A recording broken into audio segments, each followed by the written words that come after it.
The early reign of God's Spirit, November 23.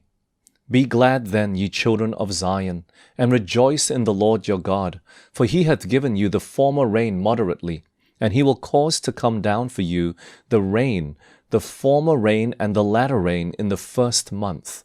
Joel 2:23. Under the figure of the early and the latter rain that falls in eastern lands at seed time and harvest, the Hebrew prophets foretold the bestowal of spiritual grace in extraordinary measure upon God's church. The outpouring of the Spirit in the days of the apostles was the beginning of the early or former rain, and glorious was the result. But near the close of earth's harvest, a special bestowal of spiritual grace is promised to prepare the church for the coming of the Son of Man.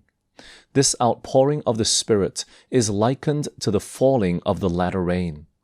The latter rain, ripening earth's harvest, represents the spiritual grace that prepares the church for the coming of the Son of Man. But unless the former rain has fallen, there will be no life. The green blade will not spring up. Unless the early showers have done their work, the latter rain can bring no seed to perfection. There must be a constant development of Christian virtue, a constant advancement in Christian experience. Every individual must realize his own necessity. The heart must be emptied of every defilement and cleansed for the indwelling of the Spirit. It was by the confession and forsaking of sin, by earnest prayer and consecration of themselves to God, that the early disciples prepared for the outpouring of the Holy Spirit on the day of Pentecost.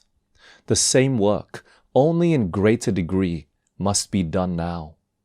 There must be no neglect of the grace represented by the former rain. Only those who are living up to the light they have will receive greater light.